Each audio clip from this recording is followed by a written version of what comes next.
맑은 하늘을 떠가는 구름. 습기를 머금은 대기는 바람을 따라 떠다니다가 구름으로 그 모습을 바꾼다. 구름, 형상을 갖고 있으면서도 영원하지 못한 것. 인간의 욕망도 그러하리라. 욕망은 영원한 행복을 가져다 주지는 못한다. 구름이 비가 되어 내리듯 덧없는 욕망을 쫓는데 일생을 허비하지 말고 스스로 불성을 깨치라고 말없이 가르침을 전하는 암자. 팔공산 자락에는 운부암이 있다.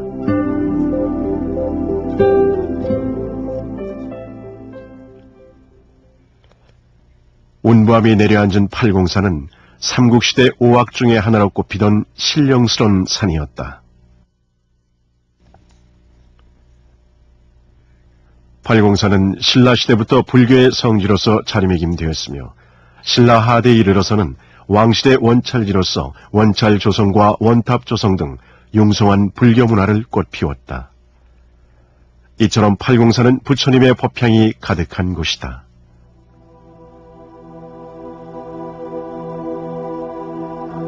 운부암의 본찰인 은혜사. 은혜사는 구세기 초 조카인 애장왕을 폐위시키고 즉위한 신라 41대 헌덕왕이 창건한 사찰이다. 은혜사는 극락정토가 따하여 붙여진 이름이다. 안개가 끼고 구름이 피어날 때면 그 광경이 은빛 바다가 물결치는 것 같다고 해서 붙여진 이름이다. 조카에 대한 참회와 나라의 안녕을 위해 지은 은혜사의 옛 이름은 해안사.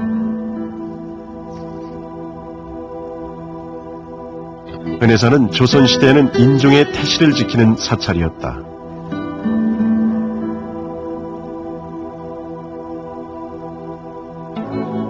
운부암 가는 길에 보이는 태실봉도 그래서 붙여진 이름이다.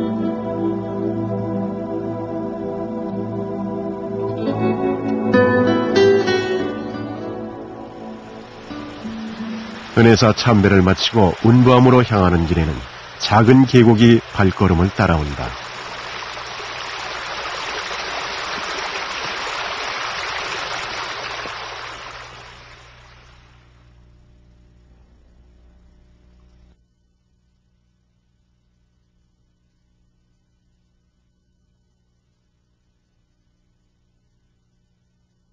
활짝 핀 연꽃 모양을 닮아 연화지라고 불리던 명당자리.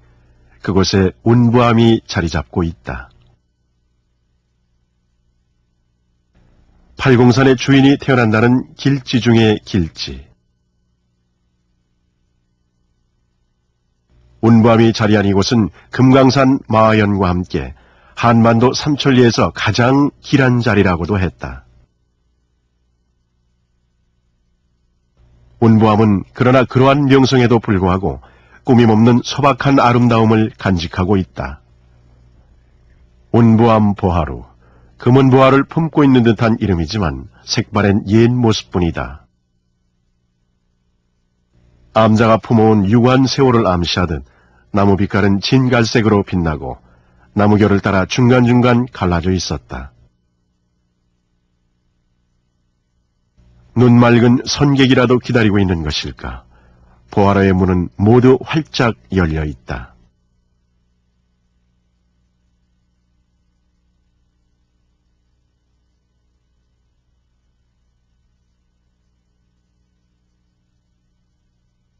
화려한 단청은 사라지고 처마엔 세월이 들러붙어 있다.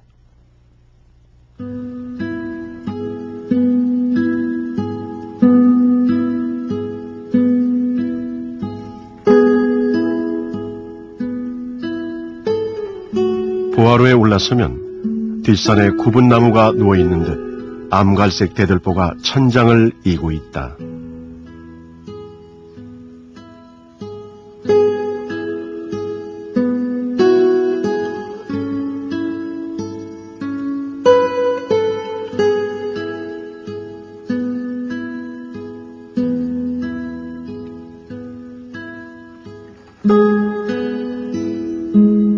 조각 밖으로 보이는 풍경보다 내부의 멋스러움에 눈이 먼저 간다.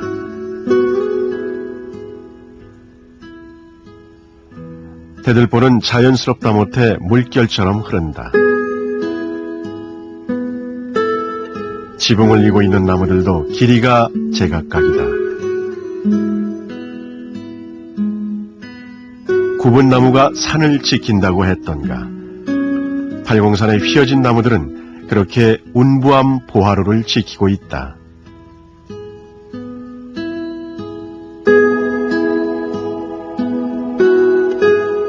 보하루 문짝은 모두 크기가 제각각이다.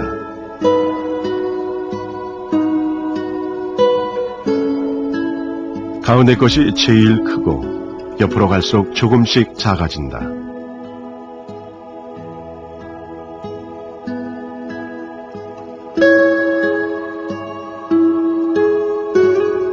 창문의 아랫부분을 조금씩 높여 바깥쪽으로 갈수록 창이 작아지고 위로 올라붙게 만들었다.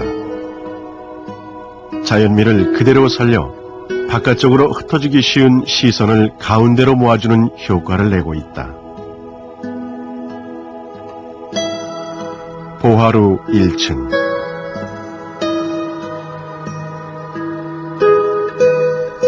군데군데 널판이 떨어져 나가 새로이 덧댔지만 그마저도 자연스럽다.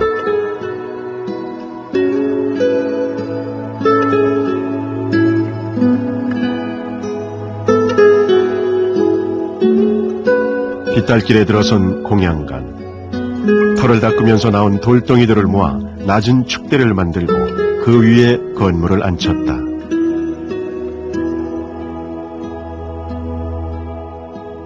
그래서 공양간은 좌우 높낮이가 다르다.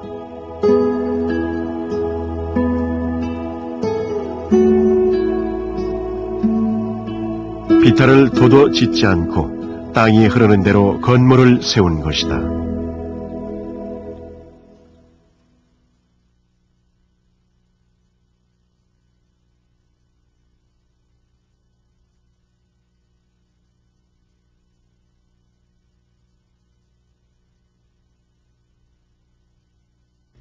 그 암갈색 문짝에서 운부암에서 수행하며 한 소식을 얻고 떠났을 고승대덕의 숨결을 느낄 수 있다. 운부암의 중심인 원통전 마당. 일부만 남은 석탑이 마당을 지키고 있다. 비록 일부만 남은 석탑이지만 그 소박한 모습에서도 운부암의 오랜 전통을 웅변하듯 보여주고 있다.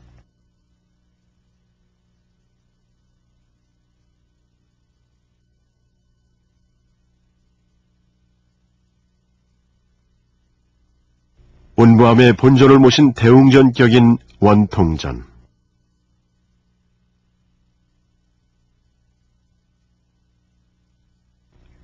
그 옛날 정성껏 입혔던 단청은 모두 흐르는 세월 속에 지워져 나무의 물결이 그대로 드러난다.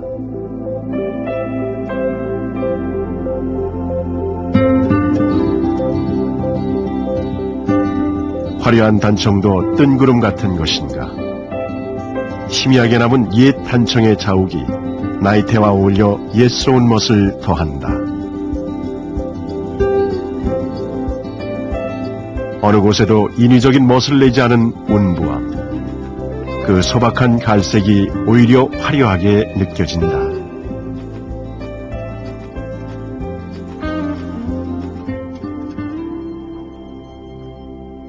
그러나 원통전에 모셔진 관세음 보살님은 화려하기 그지없다. 운부암 관세음 보살상은 운부암의 규모에 맞게 작은 외형이지만 뿜어내는 거룩함은 큰 사찰의 큰 불상 못지않다. 아담한 크기의 안정된 자세로 긴 눈꼬리와 갸름한 얼굴, 전신을 장식한 화려한 영락 장식은 고려 말의 전통적인 보살상 양식을 잘 보여주고 있다.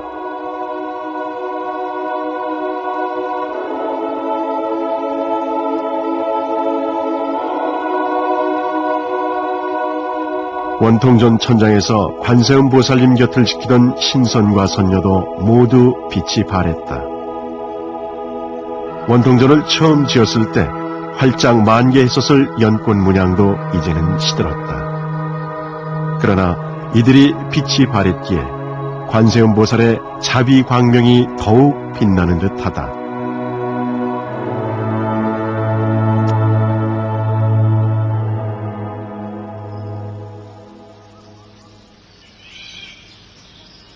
운부함은 한반도 최고의 명당 자리 중 하나일 뿐 아니라 한때 도리사 선원과 더불어 2대 선원이라고 유명세를 탔다고도 한다. 운부라냐, 라냐는 아라냐의 준말로 부처님 당시부터 시끄럽지 않아 수행하기에 알맞은 한적한 숲속이나 넓은 들 등을 가리켜왔다.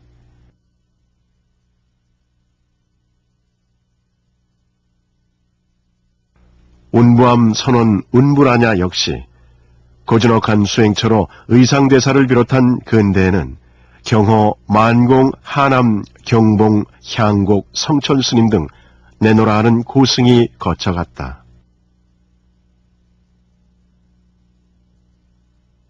아주 산속의 고요한 수행처, 적정처 정도의 의미로 이해를 하시면 될 것 같습니다.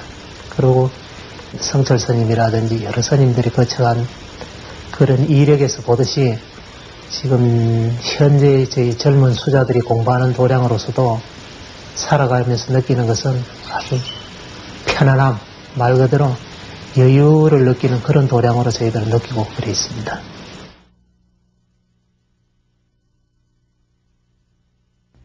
눈에 보이는 유물도 화려한 전각도 없지만 운부함은 수백 년을 이어온 선방의 수행 전통으로 기억된다.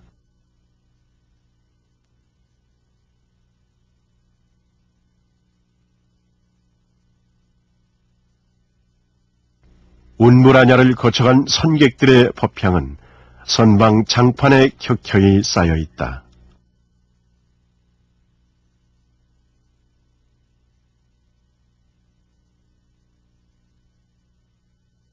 내 안에 부처님을 찾아내고자 가부좌를 틀고 앉은 선객의 뒷모습에서 고고한 난초의 모습을 본다.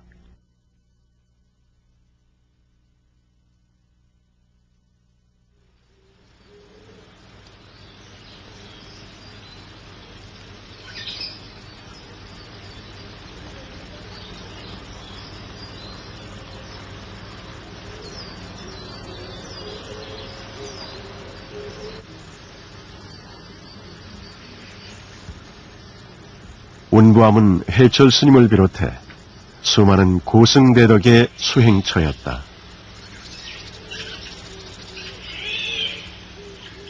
선원 뒤편에는 운부함을 창건한 의상대사가 꽂아둔 지팡이가 거목으로 자라났다.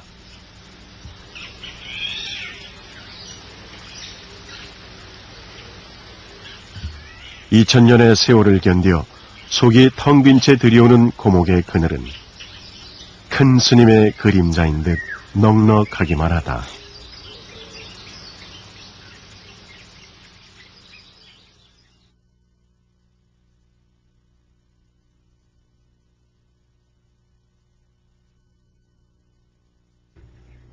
아직도 우리 불자들의 마음속에서 지워지지 않는 이름 성철 스님.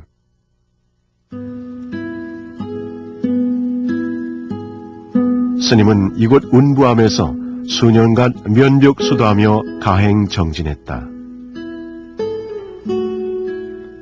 방안을 들여다보면 스님의 족적을 느낄 수 있을까? 방안은 주인 없는 자복만 홀로 삼매에 들었다.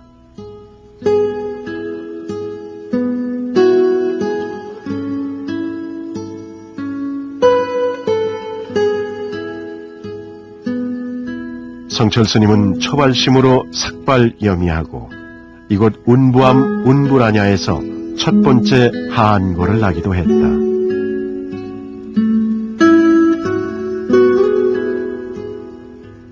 (20세기) 한국 불교를 상징하는 성철 스님의 수행 이력이 시작된 곳이 바로 운부라냐인 것이다.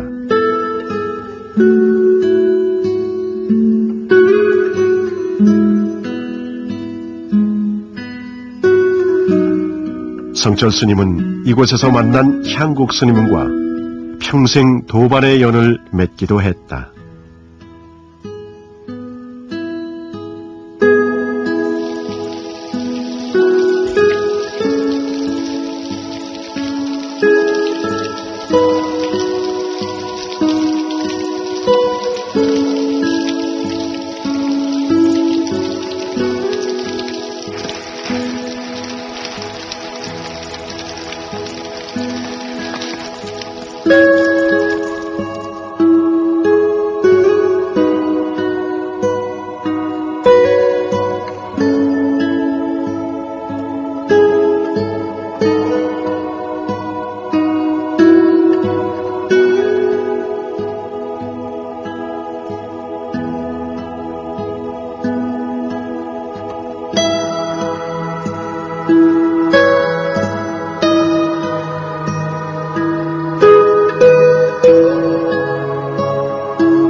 비가 그치자 선방 스님들이 포행을 나섰다.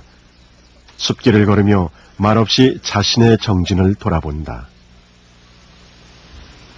저 개인적으로는 알 수 없는 어떤 평안함을 느낍니다.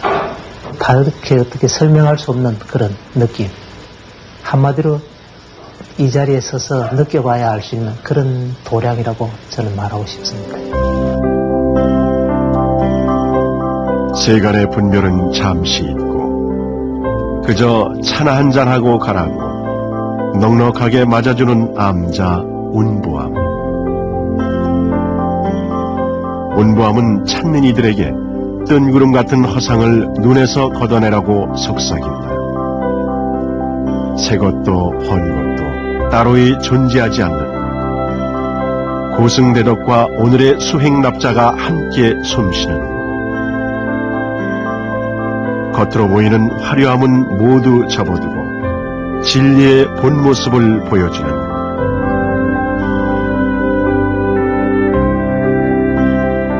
새것만을 쫓는 세상을 벗어나 운보함을 찾아가는 길은 과거로의 시간여행이자 내 안으로의 회귀다. 속세의 모든 영역은 뜬구름과 같은 것, 욕망도 분별도 내려놓은 것. 누구라도 운보암 포화루 빈 의자에 앉아 창밖의 풍경을 맞으며 절로 참나를 찾는 선객이 된다.